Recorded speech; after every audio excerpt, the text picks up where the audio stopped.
ہمارے ہاں خاندانی نظام جو ہے وہ تیزی سے بکھر رہا ہے،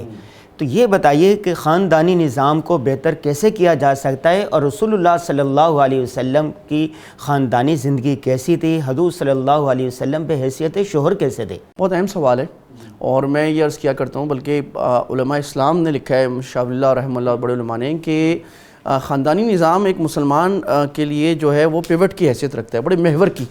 اگر خاندانی نظام خراب ہوتا ہے، اللہ کے نبی کے دین کے سے مطابقت نہیں رکھتا، یا آپس میں جھگڑے، لڑائی جھگڑے اور بہت زیادہ طلاقیں ہوتی ہیں، جو آج ہمارے معاشرے میں افسوس کے ساتھ ہو رہا ہے، تو صرف خاندانی نظام متاثر نہیں ہوتا، مسلمان فرد بھی متاثر ہوتا ہے، مسلمان معاشرہ بھی۔ ایک مثالی مسلمان معاشرہ بننا ناممکن ہے جب تک کہ مثالی خاندان نہ ہو۔ اللہ کے نبی صلی اللہ علیہ وسلم کا جو اسوہ اور آپ کا جو طریقہ ہے خاندانی نظام کے لیے، وہ اس جیسا طریقہ دنیا میں کسی کا نہیں ہے۔ آپ ایک مثالی شوہر تھے، اور آپ صلی اللہ علیہ وسلم نے جو 11 شادیاں کیں، اس کی وجہ بھی یہ تھی کہ آپ یہ بتانا چاہتے تھے کہ مختلف مزاجوں کی عورت کو سنت محبت کے طریقے سے کس طرح مینیج کیا جا سکتا ہے۔ آپ صلی اللہ علیہ وسلم سے کوئی پوچھتا کہ میری بیوی یہ کرتی ہے، مجھے نفرت ہے، تو آپ فرماتے تھے لا یفرق مؤمن مؤمنۃ، کوئی مسلمان شوہر اپنی بیوی کو نفرت نہ کرے، اگر ایک خصلت بری لگ رہی ہے دوسری اچھی بھی تو ہوگی۔ پرسپیکٹیو چینج کر دیا کہ دیکھو تمہاری بیوی میں اگر 10 خامیاں تمہیں نظر آ رہی ہیں تو 50 خوبیاں بھی ہیں، تمہارے گھر کے سارے کام کرتی ہے، تمہارے مینجمنٹ کرتی ہے، تمہارے بچوں کی آیا، تمہارے گھر کا سکون کیا ہوا ہے، تمہاری عزت کی محافظ ہے، عصمت والی عورت ہے۔ تو پازیٹیو سائڈ کو پکڑو، نیگیٹو چیزوں کو نہ سوچو۔ یہ کی ہے میاں بیوی کے تعلقات کے بہترین ہونے کے لیے کہ ہم میاں بھی اور بیوی بھی آئیڈیلائز کر کے بیٹھا ہوتا ہے کہ میری بیوی تو فلاں ایکٹر کی طرح ہونی چاہیے،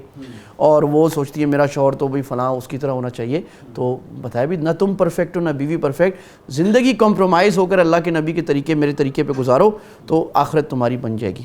اللہ کے نبی صلی اللہ علیہ وسلم نے ایک مرتبہ جب مکہ والے مدینہ آئے تو مدینہ والوں میں جو خواتین تھیں وہ ذرا شوہروں سے بے تکلف زیادہ ہوتی تھیں، نخرہ کر لیا کرتی تھیں، تو مکہ والوں کی عورتیں بھی دیکھ دیکھ کے کرنے لگیں، تو انہوں نے کہا جی وہ تو ذرا سخت ہے، انہوں نے کہا جی ہماری عورتیں جواب دے رہی ہیں ہمیں، تو آپ بہت زیادہ اگر کریں، آپ نے کہا ٹھیک ہے بہت زیادہ اگر کوئی نہ بدتمیزی کرو تم تھوڑا تعدیب کر لیا کرو تھوڑا۔ تو کچھ عرصے بعد مکہ کی عورتیں آ گئیں، انہوں نے کہا کہ یا رسول اللہ وہ تو ہمیں مارنا شروع کر دیا انہوں نے بہت۔ پھر آپ صلی اللہ علیہ وسلم منبر پہ تشریف لے گئے اور آپ نے فرمایا دیکھو مجھے یہ پتہ لگا ہے کہ بعض مرد عورتوں کو مارتے ہیں،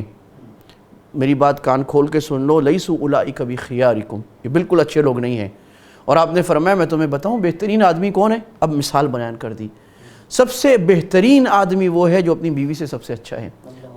اور اگر کسی کو خیال ہو کہ یار یہ تو عجیب سی بات لگے گی، آپ نے فرمایا میں اپنی بیویوں کے لیے سب سے اچھا ہوں۔ یعنی ہم جو کامیابی زہد نیکی کا معیار سمجھتے ہیں، بہت نمازی، بہت ذکر کرنے والا، بہت تلاوت، وہ اچھی بات، لیکن اللہ کے نبی کسی اور معیار کی طرف ہمیں لے جا رہے ہیں۔ آپ اپنی بیوی کے ساتھ دوڑ لگایا کرتے، ایک مرتبہ نہیں زیادہ مرتبہ،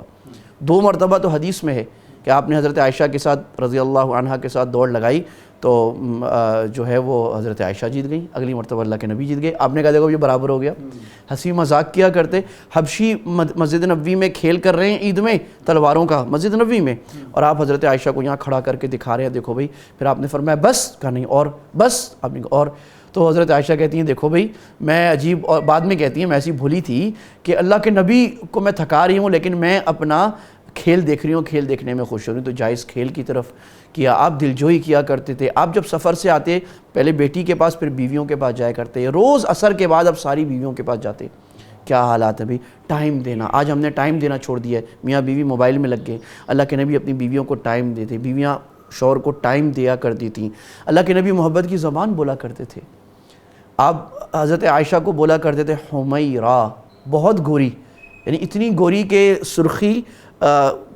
سفیدی میں مل جائے، اس کو کہتے ہیں عربی میں حمیرہ۔ تو پیار سے اپنی بیوی کو لقب دینا، شوہر کو لقب دینا، میرے پیارے، میرے جان، اس طرح کی یہ لقب دینا، یہ سنت اللہ کے نبی صلی اللہ علیہ وسلم۔ آپ تحفے دیا کرتے تھے، آپ وقت دیا کرتے تھے، آپ گھر کے کام کرا دیا کرتے تھے۔ یعنی چونکہ مرد کہتا ہے مردانگی ہمیں یہاں تو یاد آتی ہے بیوی کو غصہ کرتے یا مارتے، ہمیں یہاں مردانگی یاد نہیں آتی کہ بیوی کے کاموں میں ہاتھ بٹانے۔ تو اپنے کام بھی کیے اللہ کے نبی نے، جو دنیا کے مصروف ترین آدمی، اور گھر میں سب بیویوں کے جھاڑو لگایا، تسمہ لگایا، بستر سمیٹ دیا۔ اپنی بیوی کے ساتھی بنیے، بیوی شوہر کے ساتھی بنیے، گھر گلزار۔ اللہ کے نبی صلی اللہ علیہ وسلم کی مثالی شوہر کی حیثیت یہ ہے۔